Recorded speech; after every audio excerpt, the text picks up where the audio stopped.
The world had grown quiet, not the kind of quiet that carried peace, but the kind that suffocated, heavy with absence and memory.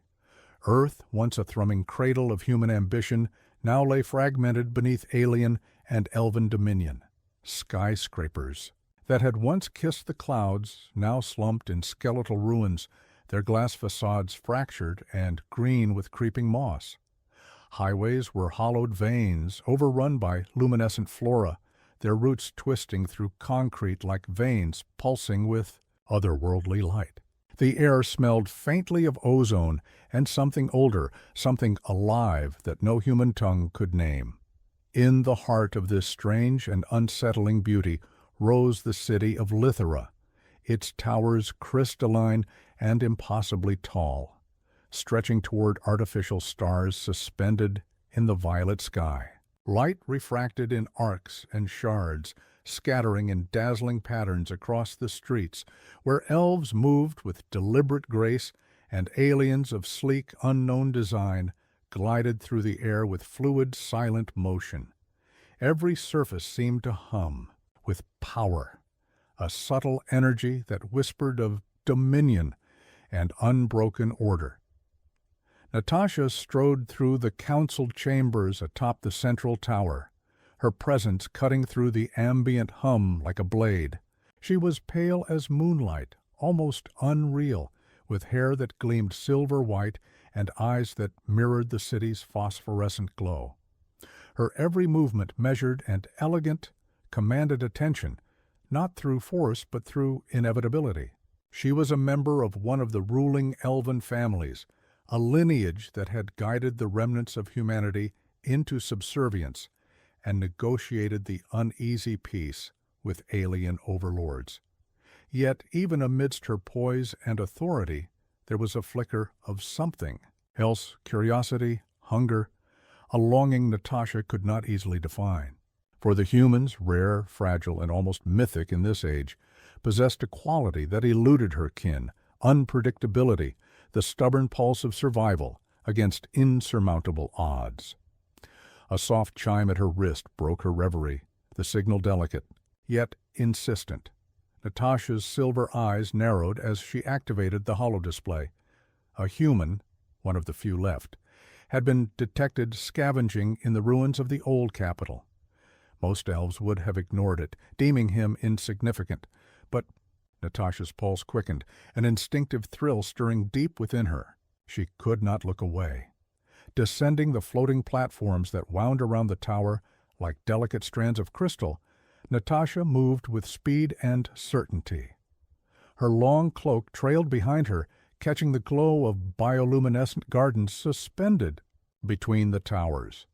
Below, the streets teemed with controlled chaos, elves trading in knowledge, aliens tending to their bioengineered constructs. But Natasha ignored them all. Her focus was singular: the human, the ruins of the old capital, were a jigsaw of collapsed buildings and broken glass, streets cleaved by time and neglect. Vines glimmered with phosphorescent spores, crawling over fractured asphalt. Natasha's gaze swept across the shadows, sharp and alert, until she saw him. He crouched low, his dark hair falling in disarray over eyes that darted constantly, measuring, calculating, alive. Nick. The human's movements were careful, deliberate, as though every step could mean the difference between life and oblivion. And yet, even amidst his vigilance, there was something raw, compelling, a spark that drew Natasha's gaze and refused to release it. She paused, studying him, a thought coiling in her mind. Here, in a world that had almost forgotten humans, he moved with courage and defiance. His survival was a miracle, a rarity, and it captivated her. For a long moment, the air between them was taut, as if the universe itself held its breath. "Who are you?" she whispered, almost to herself, though the words carried on the wind. Nick's head snapped up. His eyes widened, registering her presence with a mixture of fear and awe. He had heard legends of elves, of silver-haired rulers whose powers were both magical and political, but he had never expected to encounter one so close, so tangible, so impossibly beautiful. I didn't expect, he stammered. I mean, who are you?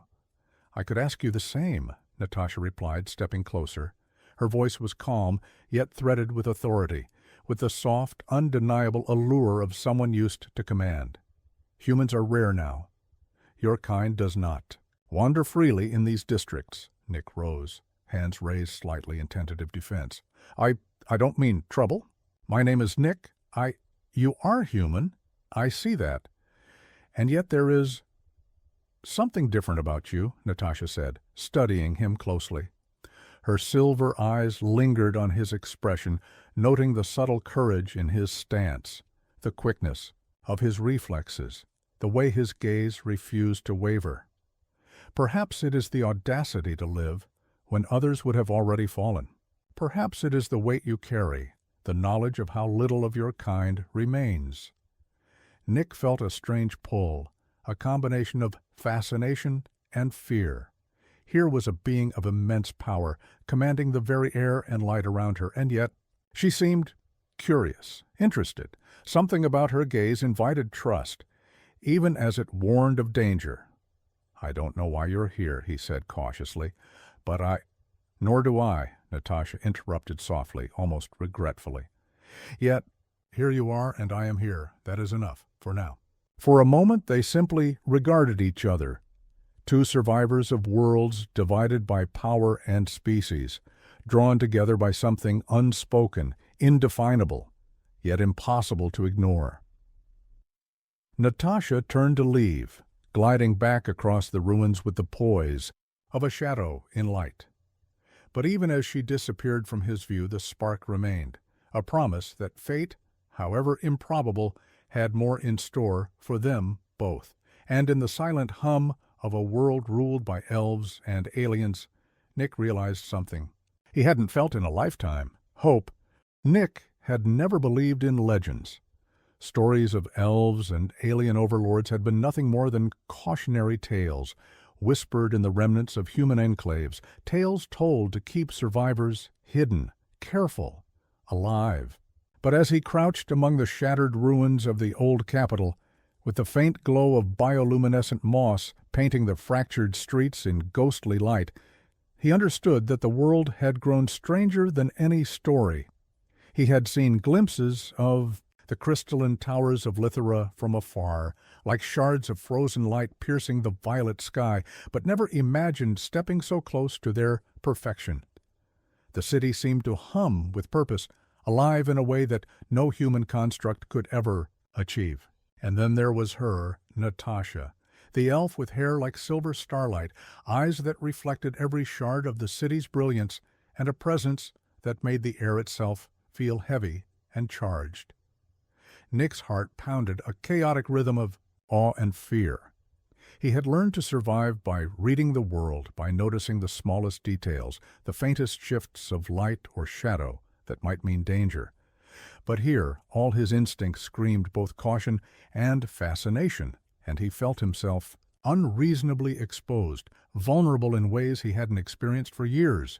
"Who are you?" he finally asked, his voice a whisper, rough from disuse, and the tension coiling in his chest. "I asked you the same," Natasha said, her tone even, yet carrying the weight of curiosity and authority in equal measure. She stepped closer, her movements graceful, almost gliding over the cracked stone.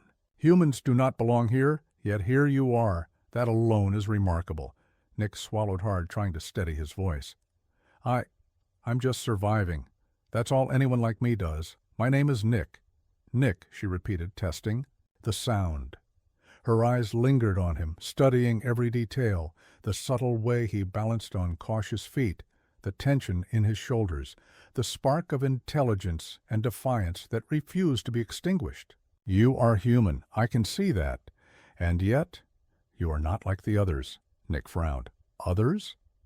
"The others," she said softly, almost mournfully, "are gone. Those who survive tend to hide, like shadows fleeing from the sun. You stand in the open. You do not hide.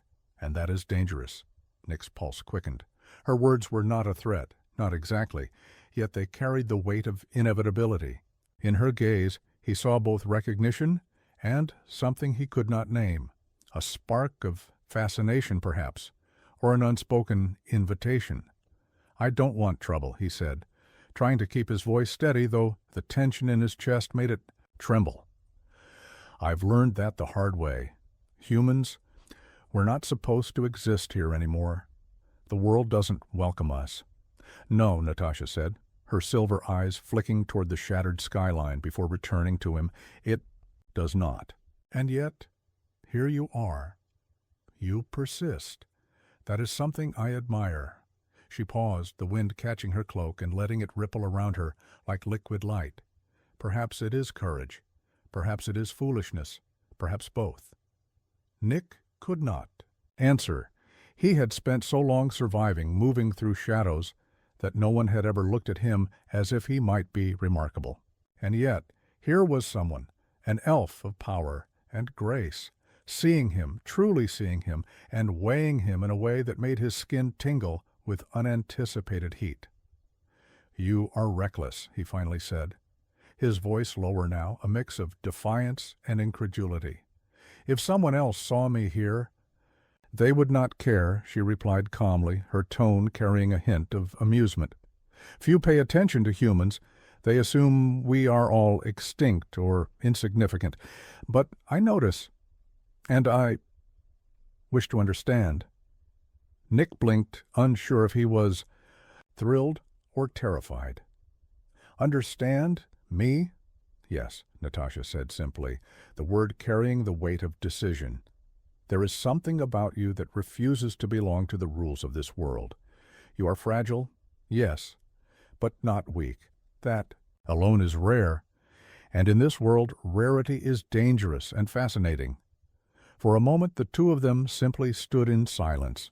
The ruins stretched endlessly around them, shadows flickering with the soft, luminescent glow of moss and twisted metal. The air smelled of ozone, of damp stone, and something older, something primal and alive.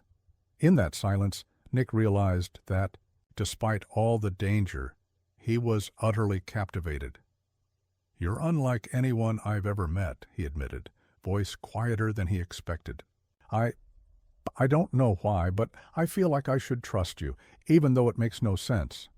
Natasha's gaze softened just for a fraction of a second, revealing the depth of her own uncertainty. "Trust is a fragile thing," she said, "especially in a world built to forget humans. But perhaps that is why it matters more." Nick nodded slowly, aware that this encounter, brief and unexpected, would change the course of his existence. There was a gravity in Natasha's presence, a pull that defied all the rules he had followed to survive. He wanted to flee, to retreat, into safety, but something in him resisted, a curious mixture of hope and recklessness that whispered, "Stay." "Will I see you again?" he asked, almost hesitantly. Natasha's lips curved into a fleeting, enigmatic smile. "Yes, I think you will." And with that, she turned, her cloak rippling around her like liquid moonlight, and vanished among the glowing ruins, leaving Nick with the unsettling, electrifying certainty that his life had just been irrevocably altered. Alone in the broken streets, Nick exhaled a breath he didn't realize he had been holding. The air felt charged, alive, as if the world itself had acknowledged the spark between them, and somewhere deep inside he understood that this chance encounter was only the beginning, a prelude to something dangerous, intoxicating, and utterly irresistible. Night fell over Lithera, yet the city never truly grew dark. The crystalline towers reflected the pale violet light of artificial stars, casting shards of brilliance across the floating platforms and the forests of glowing flora that wove between the city's vertical gardens. From her vantage point atop one of the tallest towers, Natasha watched the city pulse with life, controlled, immaculate, and suffocating in its perfection. But tonight, her thoughts were not on the city, nor on her family, nor on the ever-watchful council. Tonight her mind was consumed by Nick. She had seen him again briefly during her patrols near the human ruins. The sight of him, crouched in shadows as he scavenged what little the world had left for his kind, had sent a rush of emotion. She barely recognized fascination, certainly, but also something sharper, desire. It was not merely physical attraction, though that stirred within her too. It was a longing to bridge the impossible gap between their worlds, to claim a fragment of life that the city, her family, and her lineage forbade. Natasha moved to her private chamber, a sanctum of polished obsidian and softly glowing runes. The room smelled faintly of lavender and ozone, a combination that grounded her in the rare moments she could escape. Duty. She sat by the window, legs crossed, staring at the ruins below where Nick had vanished into the night. He was reckless, alive in ways that defied reason, yet that was exactly what drew her, the audacity to exist when every law of survival dictated otherwise. She closed her eyes, letting her mind drift back to the moment they had first truly met. His dark eyes had met hers with an intensity that had made her pulse stutter. There was no pretension in him, no carefully constructed elven grace, just raw humanity, fragile yet unbroken. She had been captivated from the first second, and the thought both thrilled and terrified her. Natasha knew the danger of these feelings. Humans were anomalies, relics of a species almost erased from the planet. To be associated with one, much less to desire one, was to court scandal, suspicion, and perhaps worse. Her family would never allow it. The council would consider it a betrayal, a political misstep that could destabilize decades of delicate alliances, and yet the warning did little to dampen her longing. The wind shifted outside, brushing her pale hair against her shoulder. Natasha opened her eyes, staring out at the ruins once more. She imagined him there, alone and defiant, unaware that her thoughts clung to him like an invisible tether.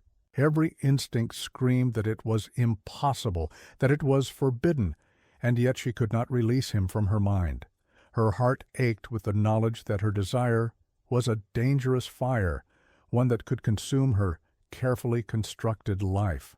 And still she thought of him, not as a possession, not as a pawn, but as a living, breathing reminder of what it meant to truly exist. Natasha's thoughts turned practical. If she wished to see him again, if she wished to keep him safe, she would need a plan. He could not simply be allowed into the city, into the spheres of elven society, without consequences. Her family would question him, test him, and ultimately reject him. And yet she could not abandon the idea, not when the mere thought of him stirred a yearning she had never felt before. A soft chime at her wrist interrupted her musings. Natasha activated it with a flick of her slender fingers. A message glowed on the interface, faintly marked with the seal of the Outer District Scouts. Human movement detected. Coordinates encrypted. Her pulse quickened. That meant he was still alive, still moving through the ruins, still defying the rules of the world. Natasha's lips curved into a subtle smile. Perhaps fate, cruel and capricious as it was, intended for their paths to cross again. Perhaps it had already begun to conspire in ways neither of them could yet understand. She moved to her wardrobe and selected a cloak of muted silver, one that allowed her to blend with the city's glow, yet granted freedom of movement. Tonight she would leave her tower, step into the streets below and see him, not as a ruler, not as a member of the council, but as herself, a creature of curiosity and desire, drawn to something rare and forbidden. The streets beneath Lithera were quiet at this hour, the bioluminescent plants casting eerie shadows along the cracked paths. Natasha moved with silent precision, her senses attuned to the city's rhythm. Each footstep was measured, each motion deliberate. The thrill of trespass, the danger of discovery, heightened her awareness and sent her heart racing. She reached the ruins where Nick had been seen last. The faint glimmer of moonlight caught on a shard of glass, and for a moment she thought she saw him, his dark silhouette crouched among the rubble. Her breath caught in her throat. "Nick," she whispered, though she knew he could not hear. Her. The word felt foreign on her lips, intimate and forbidden, and yet even in the silence of the ruins, the name carried weight. It was a declaration, a promise, a recognition that the world she had known, perfect, controlled, and untouchable, was no longer enough. Natasha stood there for a long moment, allowing herself to imagine a life where rules and titles did not matter, where she could reach out and take his hand without fear. It was a fragile fantasy, but it burned brightly within her, a spark that refused to be extinguished. Finally, with a soft sigh, she turned back toward the city, each step heavy with thought. She had crossed a boundary tonight, not in act, but in intention, and she knew with a certainty that both thrilled and terrified her, that the path she had chosen would only grow more dangerous and more irresistible with every heartbeat. The ruins beneath Lithera were not meant for elves, and certainly not for a member of the ruling family. Yet tonight Natasha moved among them with a deliberate, almost furtive grace. The city's glow lingered behind her, casting pale violet and silver light that refracted through her hair like liquid moonlight. Each step was careful, silent, a dance with shadows and danger alike. Nick waited in the hollowed remains of a collapsed human library, its walls crumbling and its roof mostly gone. The shelves, long stripped of books, now held nothing but dust and fragments of stories long forgotten. Yet for all its ruin, the library offered shelter, cover, and, unexpectedly, a sense of intimacy. Here, among remnants of human knowledge, they could meet, without the constant gaze of elves or aliens. Natasha approached quietly, her presence unmistakable despite her efforts. Nick turned at the sound of her steps, and their eyes met. For a heartbeat, the world beyond the library seemed to vanish, leaving only the two of them, caught in the fragile intersection of fate and desire. "You came," Nick said softly, mixture of relief and awe threading his voice. "I didn't know if you would risk it." "I would risk anything," Natasha replied, her voice a careful whisper, though it carried an intensity that made Nick's pulse quicken. "For you, for this moment." Nick's dark eyes searched hers, trying to discern the weight behind her words. "For me?" he echoed, incredulous. "You could be caught, punished. Your family, your world, it's not meant for humans, especially not for someone like me." "That is precisely why it matters," she said, stepping closer.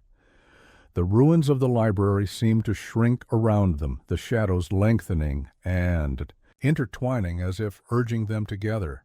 "You survive in a world that has almost forgotten your kind. That alone makes you extraordinary. And I want to know you, truly." Nick's chest tightened. He had spent years learning to trust no one. Yet something about Natasha, the earnest intensity in her silver eyes, the soft authority in her tone, disarmed him. Against all reason, he wanted to trust her. He wanted to step closer, to reach out, to bridge the impossible distance that separated them. "Why me?" he asked quietly. "There are others like me, a few. Why risk so much for me?" Natasha paused, considering. "Because you are different," she said finally. "Not just in survival, but in spirit. You do not bend, do not hide behind shadows. Entirely. You exist openly, even when the world would have you vanish. That draws me to you." Nick felt a flush rise in his cheeks, a warmth he hadn't felt in years. "You're dangerous," he said with a small ironic smile. "Not in a threatening way, exactly, but in the way that could change everything. Perhaps that is the point," Natasha replied, allowing herself a faint smile. "Everything in this world is carefully ordered, predictable.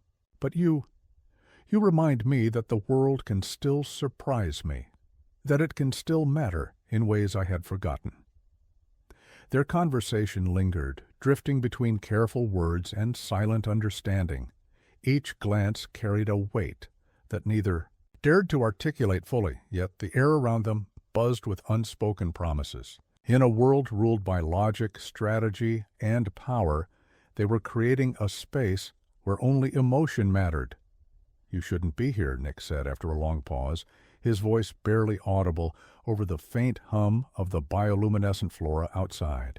"If anyone saw you—" "I know," Natasha admitted, her tone soft but resolute. "I am aware of the risk, but I cannot ignore it. Not you. Not this." Nick's eyes darkened with intensity. "I don't want to be a pawn, Natasha. I don't want to be part of some scheme or political game. I just want to exist, to survive." "And you will," she promised, stepping closer. "I will protect you, somehow, even if the world conspires against us." Her hand hovered near his, trembling slightly, not from fear, but from the awareness of the intimacy she dared not fully embrace. "But you must trust me, not with your life alone, but with your choices, your heart." Nick felt the weight of her words settle on him like a tangible force. Trust had always been a luxury, a risk he could not afford. Yet something in Natasha, the way her gaze held his, unwavering yet gentle, made him believe, made him want to believe. For a moment time suspended itself. The ruins of the library, the pale glow of the moss, the distant towers of Lithera, all faded into insignificance. There was only Natasha, only the impossible gravity of her presence, and only the fragile, dangerous spark that had ignited between them. "Then I trust you," he said finally, his voice steady now, carrying both defiance and commitment. "But if this goes wrong—" "Nothing will," she interrupted, her hand brushing his, light as a whisper, yet electric. "We will not let it go wrong. Together." They remained like that for a long moment, the ruins embracing them in silence. The night outside humming with quiet life. It was a fleeting sanctuary, a fragile victory over a world built to keep them apart. And as Natasha finally stepped back, blending once more into the shadows, Nick understood something fundamental. This was the beginning, not just of meetings in secret, not just of stolen moments, but of a connection that would challenge the very foundation of her world, and perhaps, in time, change it entirely. And somewhere deep in the quiet pulse of the city, Natasha's heart echoed that understanding, acknowledging that the rules, the dangers, and the rigid hierarchies of Lithera mattered little compared to the impossible, intoxicating truth. They had found each other. The council chambers were colder than usual, though the temperature was precisely controlled to maintain the illusion of comfort. Natasha stood at the edge of the grand obsidian table, her silver-white hair cascading over her shoulders like a cascade of liquid starlight. She had spent hours pacing, weighing possibilities, tracing mental maps of risk and consequence. Yet every calculation returned to one inevitable truth. She could not let Nick slip away. Her mind wandered back to their secret meeting in the ruins, to the way he had looked at her, not as a ruler, not as a member of the elven elite, but as someone human and alive, vulnerable yet fiercely determined. That gaze had sparked something in her, a fire that no council decree, no alien oversight could extinguish. And now, standing in the chambers of power, Natasha knew what she must do. She would bring him into her world, but the path was perilous. Her family, the rulers of Lithera, would not accept a human as an equal, let alone as a potential member of their inner circle. The council was already wary of any deviation from tradition, of any disruption to the carefully orchestrated balance. Between elves and aliens, to propose Nick as anything more than a curiosity would be to invite scorn, suspicion, perhaps even exile. And yet, the thought of letting him remain outside, exposed and vulnerable, was unbearable. Natasha's hands clenched into fists at her sides. She had never felt this torn, this desperate, yet she could not deny the truth. She loved him. The word was dangerous, heavy, unfit for someone in her position, yet it defined every pulse of her being. Love, impossible, reckless, and intoxicating, was now the compass guiding her decisions. The council session began, its formalities and pleasantries masking the undercurrent of power and influence that governed every word. Natasha observed her, Kin, noting the subtle gestures of dominance, the way each elf measured and weighed the others. They spoke of policy, of alien trade agreements, of the dwindling human enclaves, yet Natasha's mind wandered elsewhere, toward Nick, to the thought of introducing him to a world that would never welcome him. When the discussion paused, she seized the moment. "I have a proposition," she said, her voice clear, controlled, commanding attention. The council turned, eyebrows arched, eyes flicking with interest and suspicion. "It concerns a unique matter regarding the last of the human population."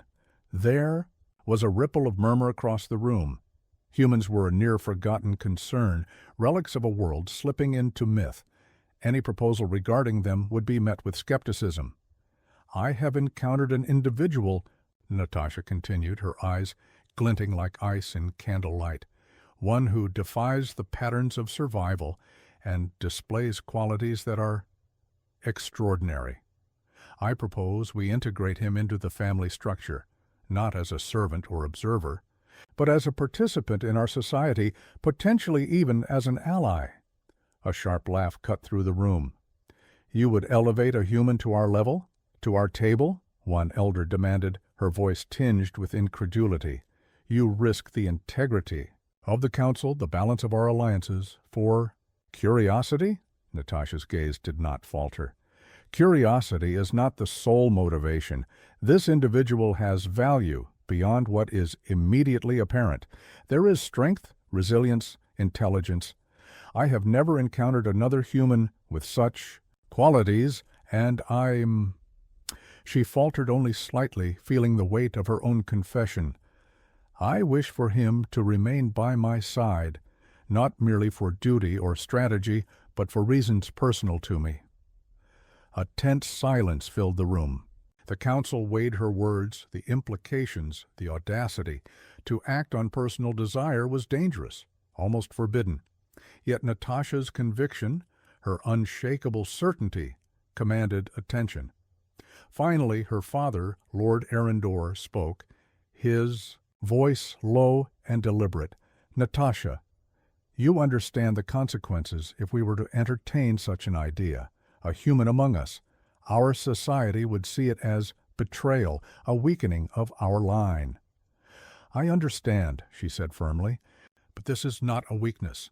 This is a calculated risk, and one I am willing to bear."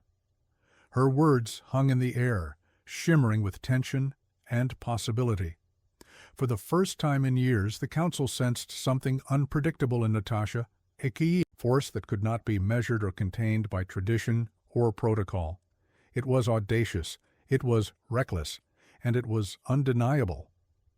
Lord Arundel leaned back, studying his daughter.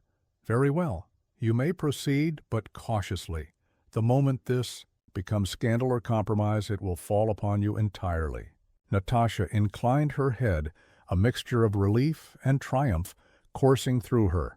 She had cleared the first hurdle, yet the true challenge awaited, bringing Nick into her world, introducing him to the opulence and scrutiny of her family while keeping him safe from harm, and, most importantly, convincing him to accept the impossible. As the council session ended, Natasha retreated to her chambers, mind racing with plans and contingencies.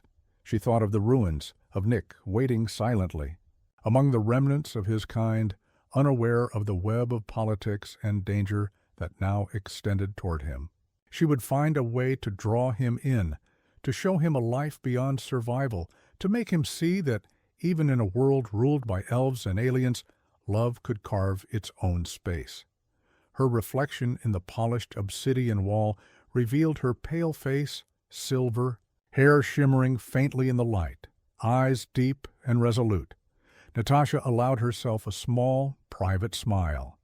The path ahead was dangerous, filled with intrigues and peril. But for Nick, she would face it all. She would defy tradition, risk everything, and challenge the world itself. And in the quiet pulse of the city, beneath the violet glow of Lithera's towers, Natasha made a silent vow. He would be hers, not by ownership, not by power, but by choice. And together they would navigate a world that had long forgotten what it meant to love, freely, defiantly, and dangerously.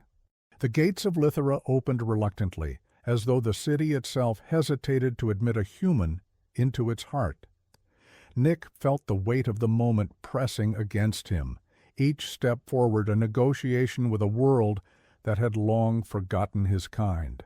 He had never imagined walking among the crystalline towers, the gleaming spires of alien and elven design, with the freedom to look up instead of down. Yet here he was, guided by Natasha's calm, unwavering presence, her pale hair catching the violet glow of the city like molten silver. Natasha led him through the corridors of the palace, each hallway more elaborate than the last. Polished obsidian walls reflected faint runes that hummed with energy, while hovering lights cast delicate shadows across intricate tapestries depicting the history of Lithera, a history in which humans were almost myth. Nick's chest tightened as he took in the opulence, the careful precision of every detail, the weight of tradition and power pressing down from every corner. "Are you sure about this?" he asked, his voice low. Even though she was beside him, calm and assured, he could feel the tension rippling from her. "I am," Natasha said firmly, brushing a strand of hair behind her ear. Her silver eyes met his, unwavering. "You belong here as much as you belong out there. You may not see it yet, but this city, this family, I can show you that there is a life beyond survival, a life we could share." Nick swallowed hard, uncertainty gnawing at him. He had spent years in shadows, in ruins, in the remnants of humanity's past, and now he was being asked to step fully into a world that might never accept him. Yet something in Natasha's presence, her conviction, her willingness to stake everything for him, made the choice feel inevitable. Their first encounter with the family was formal, tense, and meticulously calculated. Lord Arundor observed Nick with cold, appraising eyes, his posture rigid, every movement controlled to convey authority and skepticism. Beside him, Natasha's siblings and cousins whispered to one another, their silver hair and elongated ears, a sharp contrast to Nick's dark human features. "You are Nick," Lord Arundor said finally, his voice deep and resonant. "I have been informed of your unusual persistence. Tell me, why should my daughter, or our family, trust a human who has spent his life on the fringes of our world?" Nick stepped forward, his jaw tight, but his voice steady. "Because I am not just a human who survives. I adapt, I learn, I fight. I do not ask for your acceptance lightly, but I will prove that I am worthy, not just to survive in your world, but to exist alongside it, and alongside Natasha." A subtle murmur rippled through the room. Some eyes narrowed, others widened, in cautious intrigue. Natasha's heart thumped in her chest, but she did not falter. This was the moment she had chosen, the risk she had accepted. "You speak boldly," Lord Arundor said, a hint of challenge in his tone.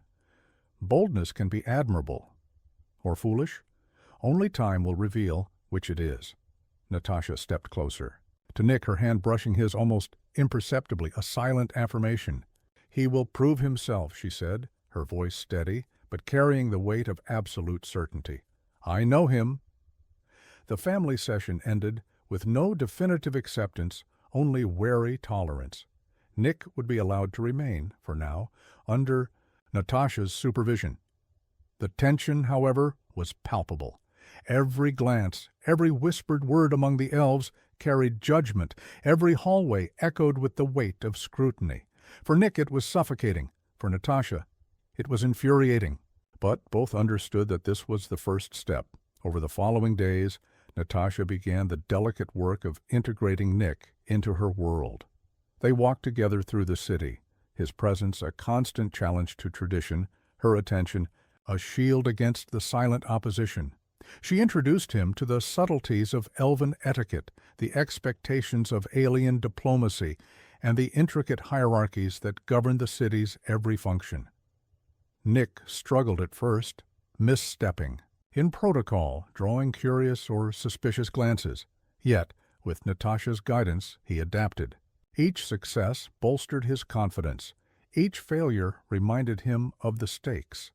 And Natasha watched, her admiration deepening, for in his determination, his resilience, she saw the very qualities that had drawn her to him. One evening, as they stood atop the highest tower overlooking the bioluminescent gardens and the glowing spires stretching into the violet sky, Nick spoke quietly. "I never thought I could belong anywhere, and now here I am. But I don't just want to belong. I want to matter. To you, to this world, to something bigger than myself." Natasha's silver eyes softened. "And you will?" she whispered, reaching for his hand. "You already matter. You matter to me more than I thought possible. And together we will navigate whatever the world throws at us. Politics, power, tradition, none of it can diminish what we feel. We will endure. Because we have no choice but to fight for it." Nick squeezed her hand, drawing strength from her conviction. "Then I'll fight," he said, his voice resolute, "not just to survive, but to live, and to be with you." The city below them shimmered in muted brilliance, oblivious to the fragile, dangerous spark forming at its heart. Natasha rested, her head against his shoulder, feeling the warmth of his presence, the quiet rhythm of his heartbeat syncing with her own. The risk, the scrutiny, the danger, none of it mattered as much as this single truth. They were together, and that alone was worth every battle, every peril, every whispered suspicion. And in the deep pulse of Lithera, beneath towers of glass, and light, the impossible became possible. A human, a pale-skinned elf, and a love that threatened to reshape a world built on rules and hierarchy.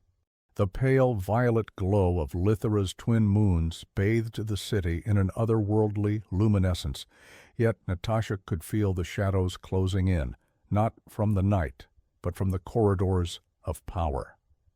The council's cautious tolerance of Nick had given way to murmurs, sideways glances, and subtle pressures designed to test the human's endurance.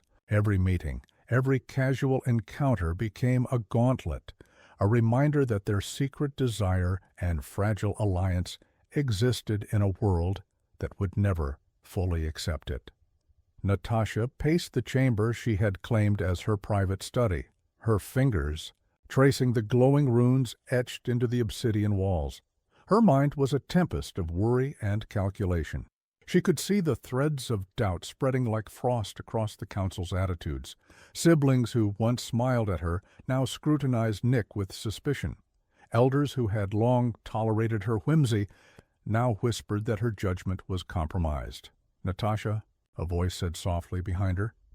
It was Nick, stepping into the study with cautious hesitance. "You look troubled." "I am," she admitted, turning to face him. Her silver eyes, usually calm and piercing, flickered with tension. "The council isn't subtle, Nick. They're testing you, testing us.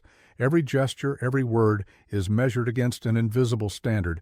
If they sense weakness, if they sense fear, it will be used against us." Nick approached, his dark eyes searching hers.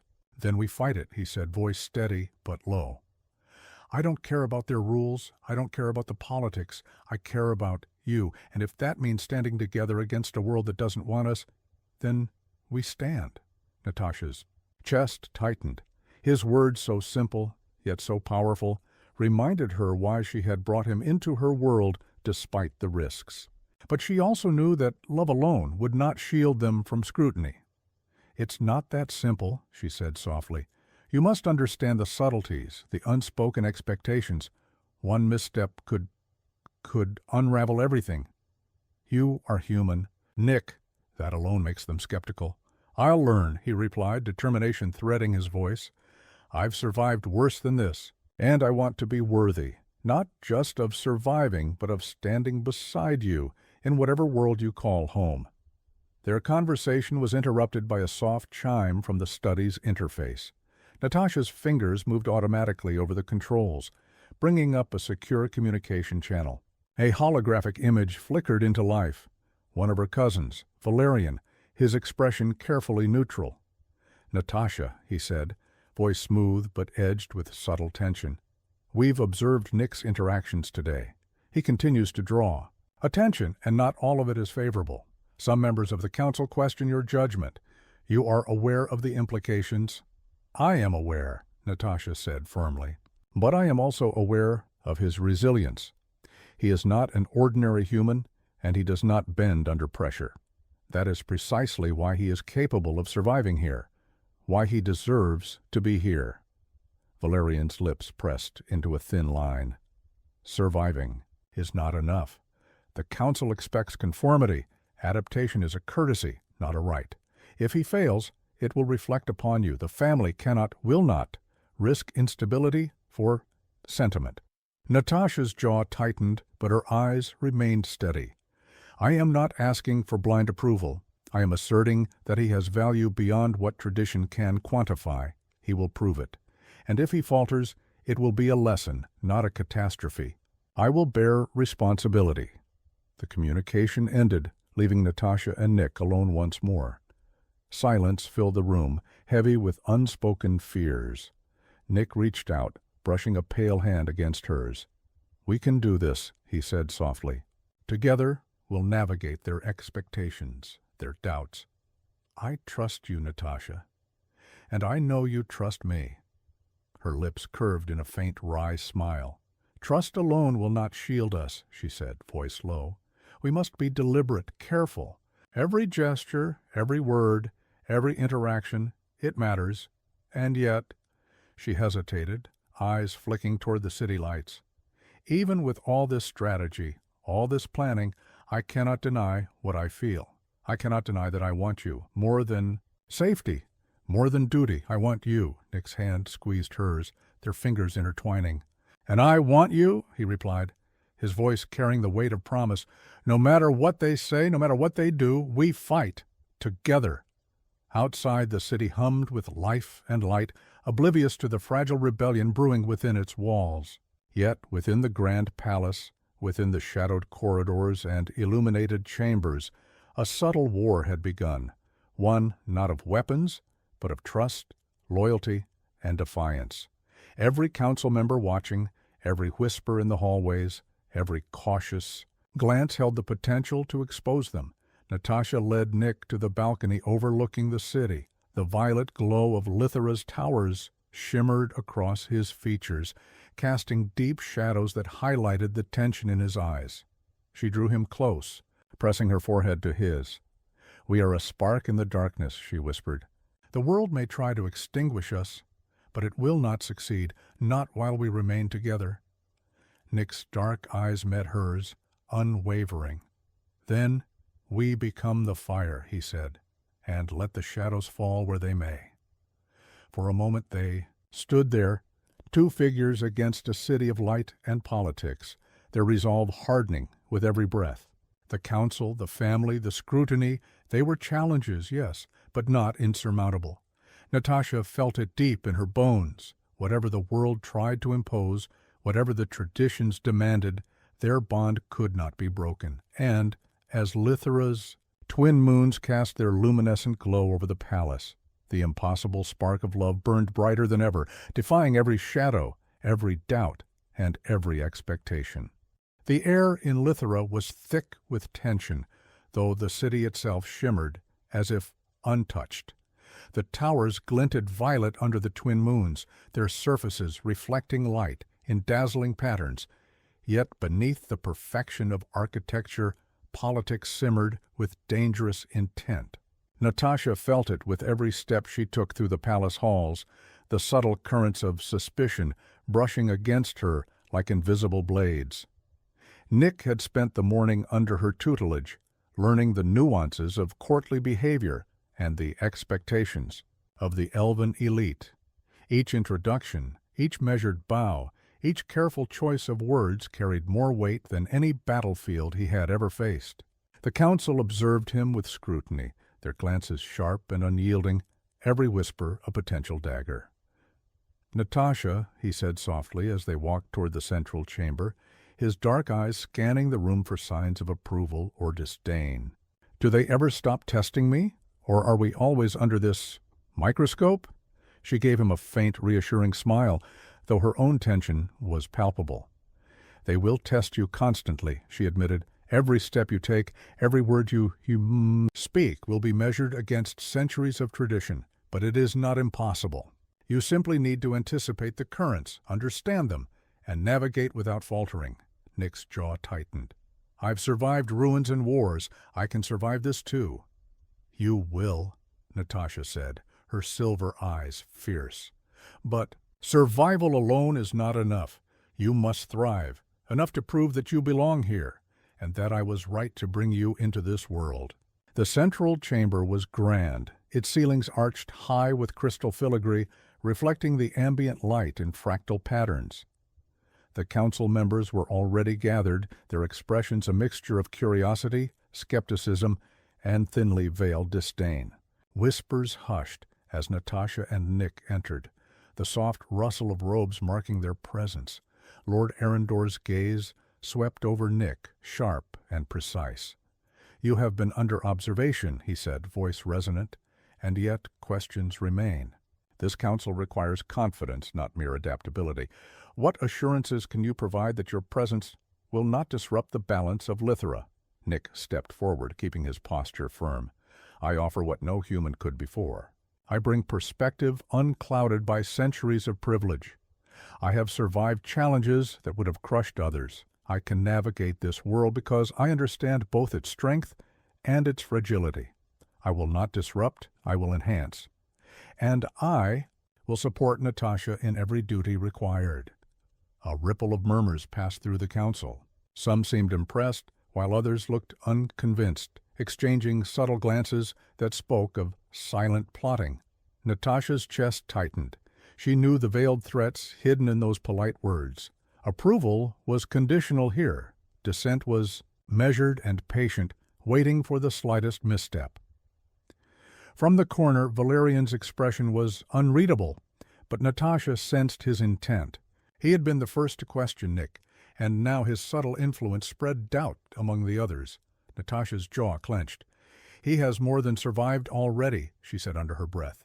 "He has proven resilience beyond imagination." A council elder, Lady Thrin, finally spoke, her tone smooth but laced with menace. "And yet, resilience alone does not earn trust. Every move here is a declaration. Every interaction carries consequence. Can you assure us, human, that you understand the delicate balance required in this chamber? That your presence will not awaken discord or challenge our authority?" Nick's dark eyes met hers, a silent question and reassurance passing between them. He nodded ever so slightly. "I understand," he said clearly, "and I accept that any action I take must uphold the balance. I am not here to disrupt. I am here to learn, to serve, and to prove that love and loyalty can exist in this world without undermining it." The council paused, weighing his words. Silence stretched like a drawn blade, sharp and dangerous. Natasha could feel every heartbeat echoing in the chamber, every pulse vibrating with tension. And then Lord Arundor leaned forward, his gaze unyielding. "You speak boldly, human," he said, his tone low but deliberate.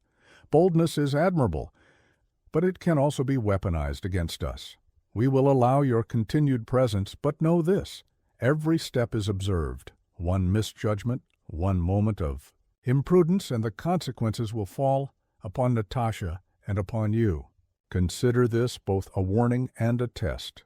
Natasha's hand found Nick's under the table, a silent anchor amid the storm. He squeezed gently, meeting her gaze. "I won't fail," he said, the words quiet but resolute. "I will face whatever they throw at us. For you, for us." She allowed herself a small, private smile, though her heart still raced with anxiety. "Then we endure," she whispered. "Together. The council may cast shadows, but we will navigate them. We will survive their scrutiny, and we will prevail." As the session ended and the council dispersed, Natasha and Nick lingered in the chamber, alone now in the quiet glow of crystalline light. Outside, the city thrummed with life, indifferent to the quiet war raging in the palace halls. Yet Natasha knew, deep within her core, that veiled threats were more dangerous than open conflict. They required subtlety, strategy, and unwavering trust. Nick drew her close, resting his forehead against hers. "We are ready," he said softly. "Whatever they throw at us, we face it. Together." "Yes," Natasha whispered, her silver eyes glimmering with determination. "Together, and no matter the shadows, we will not falter." The twin moons of Lithera cast their ethereal light across the balcony as they stood there, a human and an elf, defiant against a world built on rules and suspicion. In that quiet moment, they were more than survivors. They were a force, a spark of defiance, and a promise that love, even in the harshest of worlds, could burn brighter than fear. The corridors of Lithera were quiet in the early hours, yet silence did not mean safety. Natasha moved with deliberate grace, every step measured, her silver hair trailing behind her like a comet's tail. She had spent the night reviewing the council's actions, tracing every subtle glance, every whispered comment, and every unspoken challenge. The web of opposition was more intricate than she had imagined, threads of suspicion woven through both family and council, each not a potential threat. Nick followed closely, his dark eyes scanning the palace with a mix of awe and caution. He had begun to understand that survival in Lithera was as much about perception as it was about action. One misstep, one word too many, could unravel the tenuous acceptance he had painstakingly earned. And yet, he felt a strange exhilaration. Each challenge was a puzzle to solve, a game of wits and willpower he could meet only because Natasha was by his side. "Natasha," he said softly, as they entered a private wing, rarely used by outsiders, "why are we here? It's so deserted. Does the council even know about this place?" She cast a quick glance over her shoulder, her silver eyes glinting with a mixture of mischief and caution. "Few know of this wing, and fewer still know its significance. This is where allies meet, in secret, those willing to challenge the council's rigidity without overtly defying it. We may need them, and soon." Nick's brow furrowed. "Allies? Against the council?" Natasha nodded, leading him down the corridor to a large chamber where the light shimmered softly from crystalline orbs embedded in the walls. The room seemed almost alive, humming faintly, resonating with subtle energy. From the shadows, figures began to emerge. Elves, yes, but not all of them from the ruling line. Some were advisors, others distant cousins, each with eyes sharp and calculating, yet aligned with an unspoken purpose. "Natasha," a voice said, deep and authoritative, "we've been expecting you." A tall elf with dark hair and piercing green eyes stepped forward, his posture relaxed but commanding. "And you brought him?" "Yes," Natasha replied firmly. "He is part of this. He must understand the balance as much as I do." Nick's pulse quickened. He could feel the weight of their scrutiny, the unspoken test in every glance. Yet there was no malice, only interest and cautious expectation. These were allies, not enemies, but even allies carried risk. Trust in Lithera was fragile, easily shattered by the slightest miscalculation.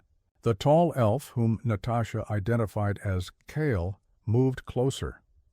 "Nick," he said, voice smooth, "you may not fully understand the danger yet. The council's patience is waning. Some members wish to see your presence eliminated, citing tradition and stability. Others are willing to bend rules, to exploit weaknesses, to challenge the very structure of our society. We work in the shadows because open resistance would mean war." Nick straightened, his dark eyes meeting Kale's without flinching. "Then I will adapt. I've survived wars. I've survived chaos. I can survive this, and I will stand with Natasha no matter what it costs." A soft murmur passed among the gathered allies. Natasha stepped closer, her hand brushing against Nick's, a quiet reassurance. "He will," she said, voice firm, "and together we can guide the council, redirect their ambitions, and protect what matters. But make no mistake, we are treading on dangerous ground, One misstep, one reveal, and everything collapses. Kyle inclined his head, acknowledging her leadership. We understand, but we also recognize opportunity. The Council fears what it cannot control. With strategy, subtlety, and patience, we can shift the balance. You've brought Nick into this world not just as a symbol, but as a catalyst. His presence disrupts expectation, and disruption is the most potent weapon we have. Natasha's silver eyes glimmered with quiet determination. Then we act carefully, deliberately, and with purpose. We remain unseen until the moment comes, until the Council's own ambitions expose their vulnerabilities. Nick absorbed her words, the weight of responsibility settling on his shoulders. He had been a survivor before, but this was a new kind of survival, a survival of perception, influence, and trust. The stakes were immense. Failure meant not only personal danger, but the unraveling of Natasha's position, the destabilization of alliances, and possibly the loss of the fragile life they had begun to build together. The night stretched on, filled with whispered strategies, careful planning, and the quiet forging of alliances. Natasha and Nick moved between the figures, their presence a reminder of what was at stake. Every word, every glance was deliberate, building a network of support strong enough to withstand the Council's scrutiny. Yet even as they planned, Natasha felt the subtle weight of time pressing against them. The Council's patience was finite, and the shadows would grow bolder with each passing day. Finally, as dawn approached, Natasha and Nick stood alone on the balcony, overlooking the violet glow of Lithera. The city seemed peaceful, indifferent to the currents of intrigue flowing beneath its crystalline surface. Yet Natasha could feel the tension, the unspoken threats lurking in the corridors and chambers. "We've made allies," Nick said quietly, his hand brushing against hers. "But it won't be enough if the Council moves against us openly. We need more strategy." Natasha nodded, her silver eyes reflecting the first light of the twin moons. "We will find it, we must, and whatever happens, we will face it together. The Council may plot, the shadows may shift, but our bond, our purpose, remains unbreakable." Nick drew her close, pressing his forehead to hers. "Then we endure," he whispered, "and we rise." The city below them shimmered in violet and silver, beautiful and dangerous, just like the path they now walked. Unseen alliances had been forged, but the game was only beginning. And Natasha and Nick, human and elf, lovers and rebels, would navigate it together, their hearts a beacon against the shadows closing in. The Council chamber was colder than Natasha remembered, though no winter had yet touched Lithera's violet skies. The air was thick with unspoken menace, the kind that whispered of long-held grudges and patient plotting. Nick followed Natasha into the room, his steps measured, his dark eyes scanning every figure seated at the ornate table. Every gaze was deliberate, every expression a subtle puzzle he had to interpret, and failure to read it correctly could be disastrous. Lord Arendor sat at the head of the table, his posture unyielding, eyes narrowing as they landed on Nick. The room was filled with tension, a weight so palpable it pressed against their chests like solid stone. This was not a test of etiquette or charm. This was a test of presence, endurance, and courage. "You have grown bold, human," Arendor said, his voice cutting through the chamber like tempered steel. "Bold enough to step into a world not built for your kind. Do you understand the consequences of such boldness?" Nick's jaw tightened. He had anticipated challenges, scrutiny, subtle tests, but this was different. The words were blunt, calculated to unsettle, and the silence that followed allowed every council member to weigh him with judgmental precision. "I understand," Nick replied, voice steady, "and I accept them. Boldness without purpose is reckless, yes, but I stand here with purpose, to protect Natasha, to support her, and to prove that I can exist in this world without destabilizing it." A murmur ran through the chamber, and Natasha could feel the council's irritation simmering beneath the surface. Some were impressed by Nick's courage. Others saw it as insolence. She drew closer, subtly brushing her hand against his under the table, a quiet signal of reassurance. Elder Thrin leaned forward, her eyes sharp, lips curved in a faint, dangerous smile. And yet, boldness often blinds one to danger. You may survive here for a short time, human, but the shadows are patient. One misstep, one misjudgment, and it will cost not just you, but her. Natasha's silver eyes flared with controlled fury. "Enough," she said, voice low but fierce. The chamber hushed, every head turning toward her. Nick is not just a symbol, not just a test. He is a person of strength, intelligence, and loyalty. I brought him here because he deserves a chance, because I chose him. And I will not allow your traditions or fears to diminish what is right before you." The room fell silent again, tension thick in the air, but Arendor's piercing gaze remained fixed on Nick. "Very well," he said finally, the authority in his voice unshaken. "You are tolerated for now, but tolerance is fragile. Actions will be observed, words will be measured, and one false step will bring consequences, severe enough to shake even your staunchest allies. Do you accept this?" Nick straightened, the weight of the moment settling on his shoulders, yet he refused to bow or falter. "I accept it," he said firmly, "and I am ready." With a subtle nod, Arendor ended the council session. The members filed out, leaving Natasha and Nick in the quiet after the storm. She turned to him, her silver eyes scanning his face. "This was the first direct confrontation," she said softly. "You held your ground, and that is more than many could do, but it will not be the last. The council's patience is thin, and the shadows are growing bolder." Nick ran a hand through his hair, tension evident even in his posture. "I know. But I also know why I'm here. I'm not just surviving for myself anymore. I'm here for you, Natasha, and that makes every risk worth it." Her lips curved in a small, wry smile. "Bravery alone will not save us," she said, voice low, almost conspiratorial. "You will need to learn to read them, anticipate them, and act with precision. Every move counts, and failure is not an option." Nick's dark eyes met hers, unwavering. "Then teach me," he said simply. "I want to learn everything. I want to be prepared for whatever comes next." The rest of the day passed in cautious planning. Natasha introduced Nick to the allies they had gathered in secret. Elves who were willing to challenge the council's rigidity without overtly defying it. Strategies were discussed in hushed tones, the weight of potential failure pressing on. Every conversation. Nick absorbed every detail, his mind mapping potential scenarios, anticipating threats, and learning to navigate the subtle currents of power in Lithra. As night fell, Natasha led Nick to the balcony, overlooking the violet glow of the city.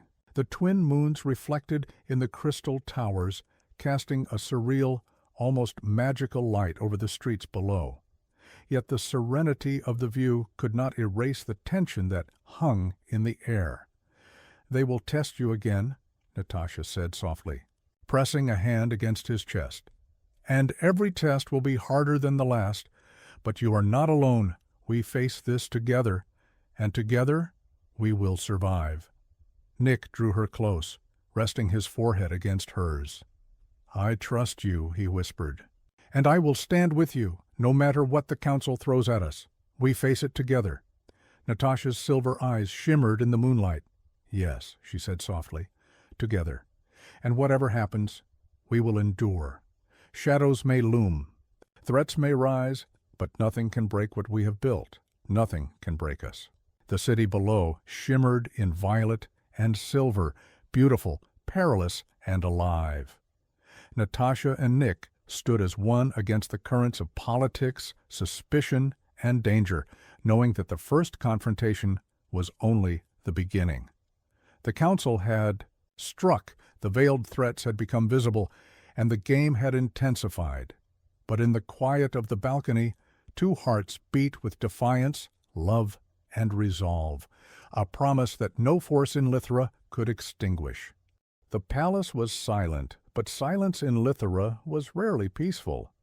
Natasha moved swiftly, her silver hair catching the dim light as she led Nick down a corridor that had been hidden from most maps. A forgotten wing whispered about only in rumors and half-remembered tales. Their footsteps echoed faintly against the polished obsidian floors, each sound a reminder that they were treading on dangerous ground, physically, politically, and emotionally. "This passage," Natasha whispered, her voice a mixture of excitement and caution, "was built centuries ago, before the Council consolidated its power. It's rumored to connect chambers, secret exits, and even hidden archives.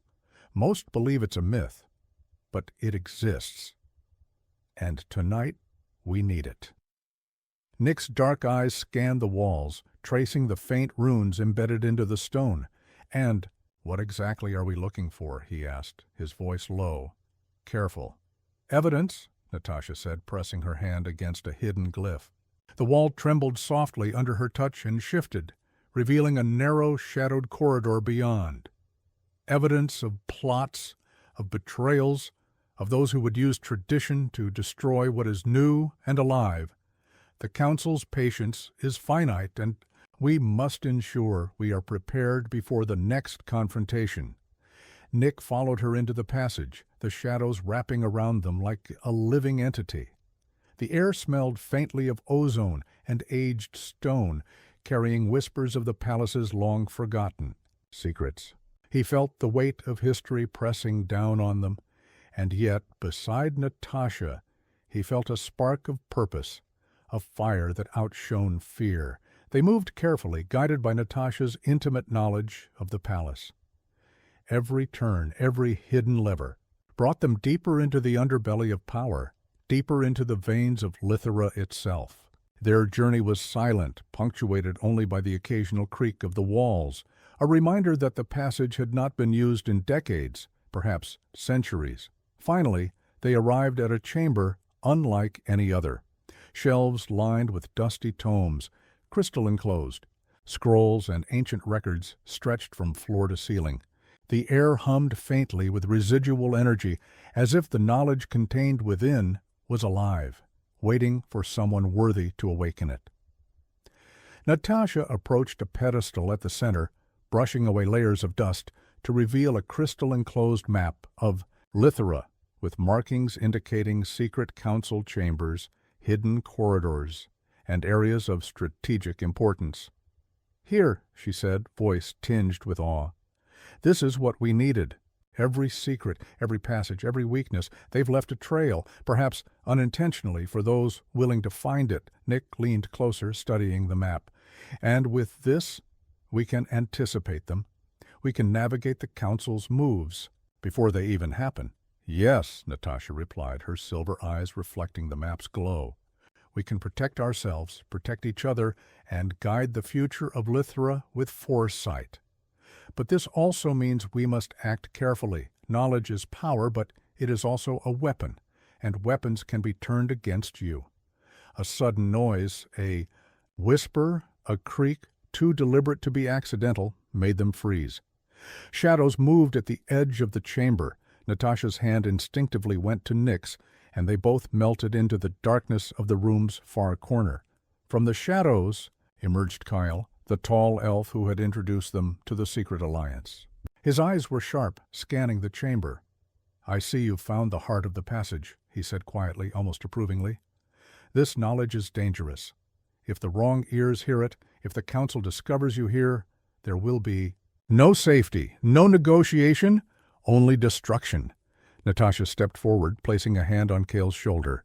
"Then we act together. We use it wisely. This is our chance to shift the balance without bloodshed, to protect the fragile future we are building." Kale inclined his head. "I will aid you. But know this, the Council's opposition is growing. Shadows move faster than we can anticipate. Even this passage will not shield you indefinitely. We must strike decisively, and soon." Nick felt a surge of determination. "Then we strike," he said, voice low and resolute. "We've endured scrutiny, threats, and conspiracies. Now we have the knowledge to act. We won't be passive anymore. We fight. For her, For the future, for Lithra itself. Natasha's silver eyes softened, and she pressed a kiss to his temple. Yes, she whispered, together, and no matter what comes, we endure. Shadows may rise, traditions may try to bind us, but love will guide us through. They spent the remainder of the night poring over the maps, tracing passages, identifying weak points in the Council's defenses, and marking safe routes for both escape and strategic maneuvering.